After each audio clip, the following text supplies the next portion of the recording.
Hi అండి, అందరికీ నమస్కారం. వెల్కమ్ బ్యాక్ టు కిరాక్ వంటలు. ఈరోజు నానమ్మల కాలం నాటి పాతకాలం పద్ధతిలో చేసే అన్నం పోలేలు. ఇవి చాలా సాఫ్ట్గా, టేస్టీగా చాలా బాగుంటాయి. మా చిన్నతనంలో మా ఇంట్లో ఉగాదికి ప్రసాదంగా వీటినే చేసి పెట్టేవారు. అంతరించిపోతున్న పాతకాలం నాటి అన్నం పోలేలు. ముందుగా ఒక బౌల్లో 1 కప్పు గోధుమ పిండిని వేసుకోవాలి.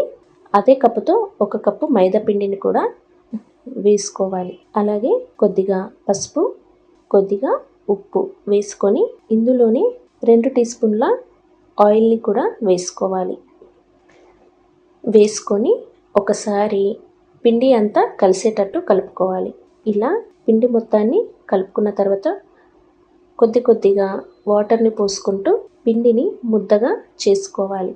ఇలా ముద్దలాగా చేసుకున్న తర్వాత కొద్దిగా ఆయిల్ని అప్లై చేసి 1 గంట పాటు మూత పెట్టి పక్కన పెట్టుకోండి. ఇప్పుడు ఒక మిక్సీలో 4-5 ఇలాచి, 1 కప్పు షుగర్ని వేసుకోవాలి. అలాగే కొద్దిగా పచ్చకర్పూరం వేసి మిక్సీ పట్టుకోవాలి. చూడండి, ఇలా పొడి చేసుకున్న తర్వాత ఇందులోనే 1 కప్పు పచ్చి కొబ్బరిని, అలాగే అప్పుడే వండుకున్న వేడి అన్నం 1 కప్పు వేసుకొని మరోసారి మిక్సీ పట్టుకోవాలి. చూడండి, ఇలా కొంచెం బరకగా ఉండాలి. మరి పేస్ట్లా చేసుకోకుండా ఇలా బరకగా ఉంటేనే బాగుంటుంది. ఇప్పుడు దీనిని ఒక బౌల్లో వేసుకొని కొద్దిగా చేతికి ఆయిల్ కానీ నెయ్యి కానీ అప్లై చేసుకొని ముద్దలాగా చేసుకోవాలి.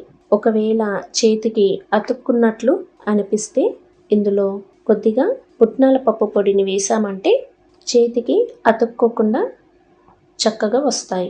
ఇలా ఒకసారి అంతా బాగా కలిసేటట్లు కలుపుకోండి. ఇలా ముద్దలుగా చేసుకొని ఇప్పుడు మనం ముందుగా కలిపి పెట్టుకున్న పిండిని తీసుకోవాలి. ఈ పిండిని మరొకసారి ఇలా సాఫ్ట్గా చేసుకొని ఇప్పుడు చిన్న పూరి సైజులో పిండి ముద్దను తీసుకొని ఇంతకుముందు మనం చేసుకున్న పూర్ణాన్ని ఇలా స్టఫింగ్ బయటకు రాకుండా క్లోజ్ చేసుకోవాలి. పిండి ఎంత తీసుకుంటామో అంతే సైజు పూర్ణం కూడా తీసుకోవాలి. ఇలాగే అన్నింటినీ చేసి పక్కన పెట్టుకోండి. ఇప్పుడు ఒక కవర్ పైన ఇలా కొద్దిగా ఆయిల్ కానీ నెయ్యి కానీ అప్లై చేసుకొని చపాతీలాగా చేసుకోవాలి, లేదా పూరి ప్రెస్తో కూడా చేసుకోవచ్చు. ఇలా చేసుకున్న తర్వాత స్టవ్ పై ప్యాన్ పెట్టుకొని కొద్ది కొద్దిగా నెయ్యి వేస్తూ 2 వైపులా కాల్చుకోవాలి. అలాగే అన్నింటినీ ఇదే పద్ధతిలో చేసుకోవాలి. ఇవి కూడా తినడానికి చాలా బాగుంటాయి.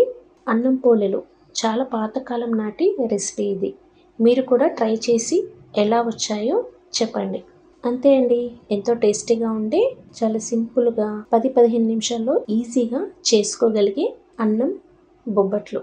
ఈ రెసిపీ ఎంతమందికి తెలుసో కామెంట్ చేయండి. మీకు కనుక ఈ రెసిపీ నచ్చినట్లయితే లైక్ చేయండి, కామెంట్ చేయండి. మరిన్ని వీడియోల కోసం మన ఛానల్ని సబ్స్క్రైబ్ చేయండి. Thank you for watching.